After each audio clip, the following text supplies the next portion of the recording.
The problem with the hollow victory.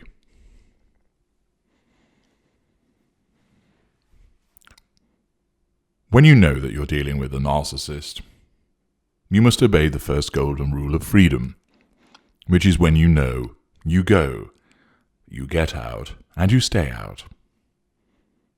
My material enables you to understand that you're dealing with a narcissist. My material enables you to get out, and then stay out. It is common, of course, to want to make sense of what has happened to you. That is entirely understandable, to drill down into the behaviour that you've experienced, to rationalise it, to work out why did it happen, why the things were done, why the things were said, what was the driving force behind that.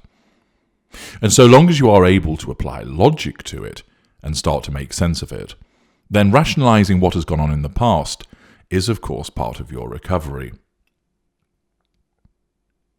It's important to understand, of course, that when you first come to my material, invariably your emotional thinking will be extremely high, because you'll have been entering one, and probably all, of the arenas of interaction as a consequence of your continuing ensnarement or recent ensnarement with the narcissist. Even though the formal relationship may be at an end, you may still be involved in a child contact dispute, arguing about money, wanting to recover property, trying to get property back to the narcissist, dealing with the effect of smearing, wanting the narcissist to account for the behaviour, various loose ends. There is never really any guillotine moment when it comes to the cessation of the formal relationship. Although the formal relationship is over, there is residual effects that have to be addressed. And all of that counts and contributes to keeping your emotional thinking high. And the difficulty that arises is that when you are trying to make sense of what has happened to you, you may find yourself stuck. It doesn't make sense. And this is understandable. This doesn't make sense for two reasons. The first is that you are approaching it, looking at it, understandably enough, through your worldview.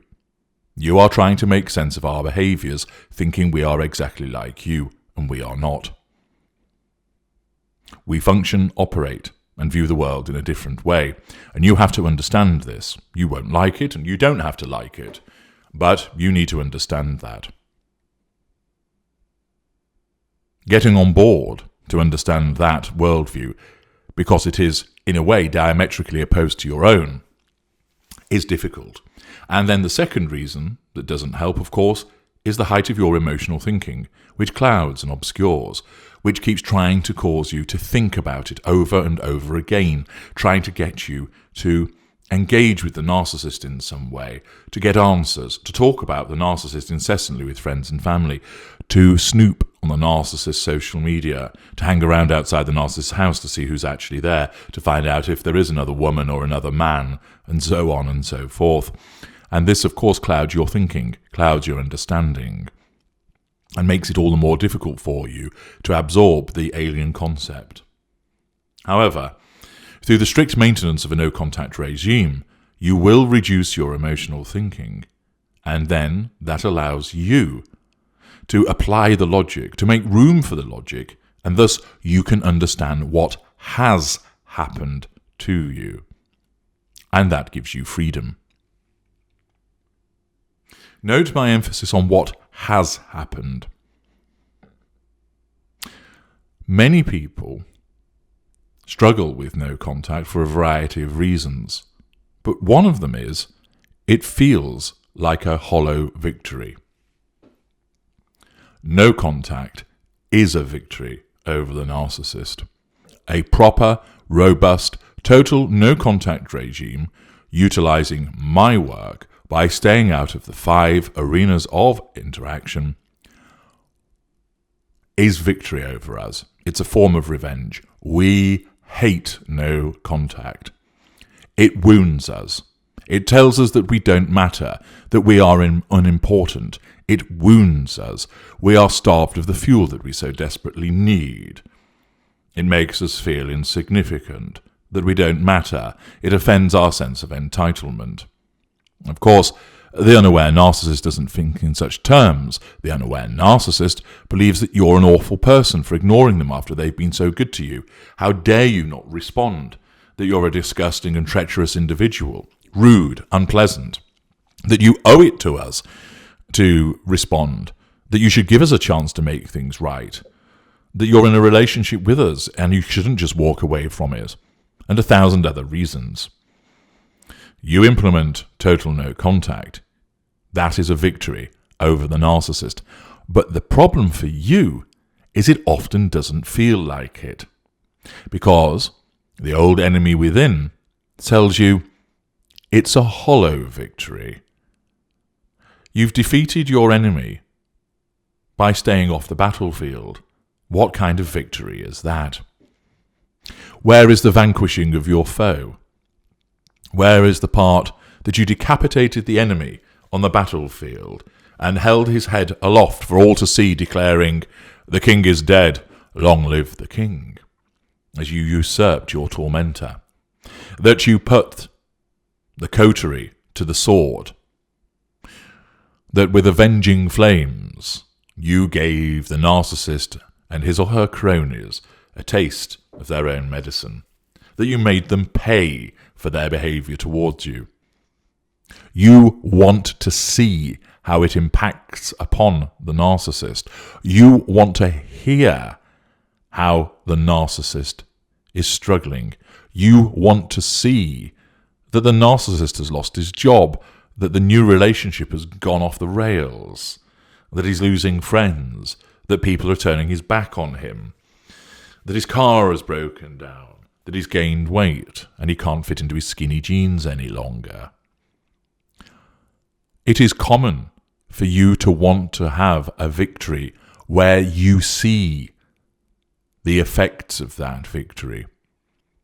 Why do you think it is that so many people Google questions such as, how do I make the narcissist suffer forever?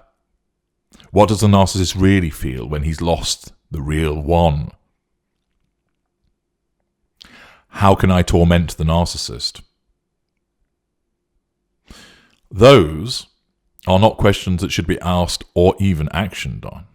However, they are understandable ones, and they are asked commonly by the hurting empathic victim with high emotional thinking, and of course, as I've explained elsewhere, often by unaware mid-range narcissists too.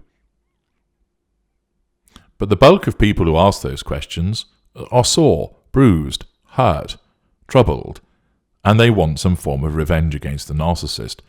It is not because they are bad people, it is because their emotional thinking causes them to want that, because it will feed the addiction, because it means continuing the interaction with the narcissist, and their emotional empathy for that narcissist has been eroded by the narcissist's behaviour towards them. But those are not the answers, as I repeatedly explain. No contact is the answer. But it doesn't in a way feel right, does it?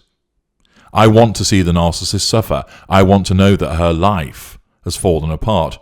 I want to experience seeing this individual's downfall and demise, and tempting it is, and tempting to play even a part in all of that, that must not be done. If you try and bring about the narcissist's demise in some way, shortly after disengagement, or your escape, not only will you fuck it up because of high emotional thinking, all you'll do is give the narcissist fuel. You will suffer an adverse consequence, and you'll keep your emotional thinking high. Even if you don't try and precipitate the downfall of the narcissist, and you want to see that the narcissist's life has gone into a tailspin, you are still entering an arena of interaction, watching what he's doing in his life, talking about what's happening, finding out from other people. How's he getting on at work? How's this person left him? You are continuing to interact with the narcissist, which means that you may well suffer an adverse consequence because you can become frustrated that the narcissist seems to be carrying on in a happy-go-lucky manner. That he seems perfectly content, although of course he can't be, but gives the appearance of being content with the new intimate partner primary source that has replaced you. And of course it will continue to increase your emotional thinking. No contact is victory for you. Take it from me. We hate it. I hate it. Of course, maintaining it against me won't happen. But nevertheless, the attempt to do so offends me mightily. For you, no contact is the answer. But what you must understand is that, yes, it feels like a hollow victory for you. You want to see that what you have done has caused a problem for the narcissist. You want to see the wailing and gnashing of teeth. You want to see that the narcissist is in agony, is hurting. Not all of you do. Some of you aren't interested, but many do, and it is understandable. But you must not do this. Instead, if you want to know how it impacts upon the narcissist, use my material. If you want to know what's going through the mind of the narcissist thereafter, use my material. If you want to know the impact, talk to me, ask me the questions, and I will explain it for you. Liken it to this. You may have an interest in serial killers. You can read about them, you can watch programs about them, but you don't want to start hanging out with them. You may be interested in lions. You can go to the zoo and watch from a safe distance. You can watch Sir David Attenborough talking about them in hushed tones. You can read all about them in books, on the internet. You can go on a safari and keep a safe distance, but what you don't do is get up close and personal with Mr. Lion, because then he'll chew your arm off, or worse. You don't need to see the downfall of the narcissist, tempting as it is. That is as a consequence of emotional thinking. To see the downfall and to play a part in it at that early juncture, post-disengagement or post-escape, is contrary to your best interests for the reasons that I have explained. Instead, I give you the understanding and the answers as to what is happening to the narcissist. You are able to do it safe behind that reinforced glass. That is part of the reason why my work is the most effective that you can access. Do not look upon such victory as hollow. Look upon it as complete. And if you have that itch that needs to be scratched to know how is the narcissist dealing with it, what is happening to the narcissist, how will they feel, how will they react, get the answers through me. Do not go delving into those arenas of interaction once again. I'm H.G. Tudor. Thank you for listening.